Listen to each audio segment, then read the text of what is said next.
खूप दिवसांनी असं वाटलं की तलवार काढलेली आता बाळासाहेबांनी. वडेट्टीवार साहेब आणि ज्यांच्या नेतृत्वाखाली आम्ही सगळे काम करत आहोत ते आदरणीय रमेश चंद्रलाल साहेब, जे आम्हाला सातत्याने करत असतात. माजी मुख्यमंत्री आदरणीय सुशील साहेब, माजी मुख्यमंत्री आदरणीय पृथ्वीराज चव्हाण साहेब, मी आले त्यावेळी ज्यांचं भाषण चालू होतं उत्स्फूर्तपणे असे आदरणीय अमित भैया, आदरणीय माणिकराव ठाकरे साहेब, सर्व उपस्थित AICCचे सेक्रेटरी, कारण मला 2च मिनिटं दिलेले आहेत त्यामुळे मी नावं घेत नाही साहेब, मला माफी करा मंचकावरच्या सगळ्या मंडळींनी. AICCचे सगळे सेक्रेटरी, उपस्थित असलेले सन्माननीय खासदार, सन्माननीय आमदार, सर्व नेते मंडळी, मंचकावर उपस्थित असलेल्या सगळ्यांचे मी मनापासून धन्यवाद व्यक्त करते.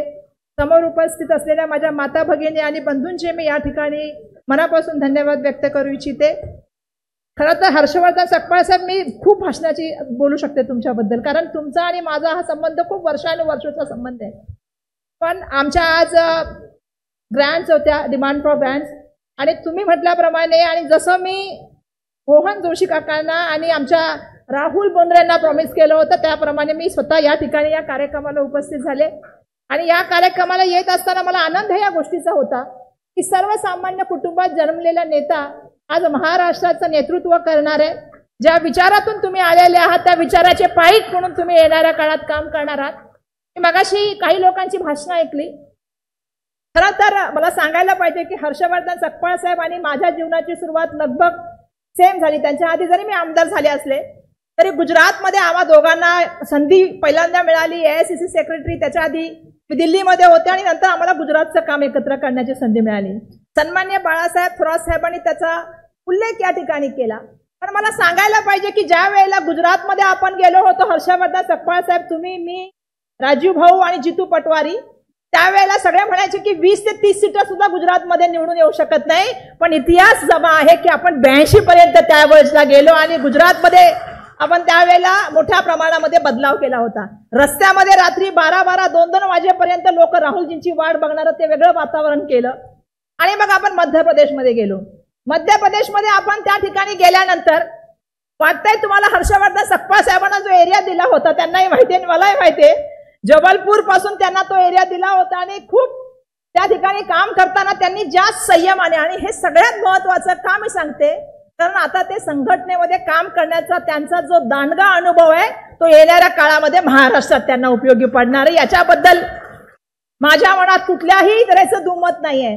कारण ज्या तऱ्हेने मध्य प्रदेशमध्ये त्यांनी काम केलं, आम्ही सगळ्यांनी मिळून काम केलं. मध्य प्रदेशमध्ये सुद्धा सरकार आणण्याचं काम आम्ही केलं. दुर्दैवाने मध्य प्रदेशमधल्या सरकारला तुम्हालाही माहिती आहे काही लोकांना फोडून घेऊन गेले आणि तिथलं सरकार आपलं पाडलं गेलं. पण सातत्याने संघटनेमध्ये काम करणारा, सातत्याने लोकांच्या जनसंपर्कामध्ये असलेला हा सर्वसामान्याचा नेता कधी तुम्हाला ऑटोमध्ये दिसेल, कधी तुम्हाला एखाद्या ऑफिसमध्ये झोपलेला दिसेल, पण त्याने कधीच असं म्हटलेलं नाहीये की मी आमदार आहे, मी पंचायत राज समितीचा अध्यक्ष आहे, मी दिल्लीमध्ये असतो. हे कुठलाही बोल दावा, मोठे दावा न करणारा नेता म्हणून मी सर्वसामान्याचा नेता म्हणून त्यांच्याकडे बघते. मला अभिमान या गोष्टीचा आहे.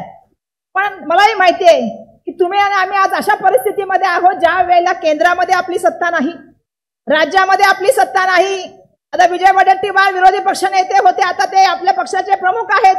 त्यांच्याकडून आपल्या खूप अपेक्षा असतील, कारण तुम्ही पण संघटनेमध्ये काम करताय, आता मी पण मुंबईचे अध्यक्ष म्हणून संघटनेमध्ये काम करते. पण अशा विपरीत परिस्थितीमध्ये तुमच्याकडे ह्या ज्या आहे त्या महाराष्ट्राचं नेतृत्व मिळालेलं आहे. पण मला माहिती आहे जसा बाळासाहेबांनी उल्लेख केला, रयतेचे जाणते राजे छत्रपती शिवाजी महाराजांचे वारसा चालणारे आपण त्यांचे मावळे आहोत. त्यांचा वारसा घेऊन काम करणारे कार्यकर्ते आहोत. शाहू फुले आंबेडकरांच्या विचारावर, महात्मा फुलेंच्या विचारांवर, यांच्या विचारावर चालणारे तुम्ही, मला अपेक्षा आहे की महाराष्ट्रामध्ये तुम्ही सर्वसामान्यांचा आवाज बनण्याचं काम कराल. सगळ्यांनी मुद्दे मांडले की काय परिस्थिती आता सध्या राज्यामध्ये. माझा फक्त तुम्हाला एकच विनंती आहे, महाराष्ट्रामधला जो सामाजिक सलोखा, महाराष्ट्रामधले असलेलं जातीपातीचं राजकारण, महाराष्ट्रामध्ये चाललेल्या मोठ्या प्रमाणामध्ये भाषेचं राजकारण, प्रांताचं राजकारण, या लढ्यामध्ये आता आपल्याला मोठ्या प्रमाणामध्ये उतरावं लागेल. आणि मी बाळासाहेबांच्या मताशी पूर्णपणे सहमत आहे की आजच मी एका मोठ्या व्यक्तीचं ट्विट बघितलं, कालपर्यंत विचारणारे राहुल गांधीजी कोण, आज बोलायला घाबरतात राहुल गांधीजी बद्दल. असं नेतृत्व आपल्या सगळ्यांसमोर या ठिकाणी आलेलं आहे. आणि म्हणून मोठ्या निधड्या छातीने ते लढतात. देशाच्या संविधानाच्या माध्यमातून मिळालेल्या अधिकारांना सर्वसामान्यांचा आवाज बनवण्याचा ते प्रयत्न करतात. जनगणनेची मागणी त्या ठिकाणी करतात. संसदेमध्ये तुम्हालाही माहिती आहे की एक बुलंद आवाज म्हणून ते त्या ठिकाणी उभारतात आणि म्हणून त्यांच्या नेतृत्वात तुम्ही काम केलेलं आहे, त्यांच्या नेतृत्वात आम्ही काम केलेलं आहे. मला आज आनंद आहे की महाराष्ट्र प्रदेशचे अध्यक्ष म्हणून तुम्ही झालेले आहात. मुंबई काँग्रेसचे अध्यक्ष म्हणून तुमची भगिनी म्हणून मी तुम्हाला या ठिकाणी वचन देते, येणाऱ्या काळात तुम्हाला जिथे जिथे म्हणून जरूरत राहील त्या ठिकाणी मुंबई काँग्रेस तुमच्या बरोबर उभी राहील. तुमचा हात सक्षम करण्यासाठी पूर्णपणे मदत करण्याचं काम करेल.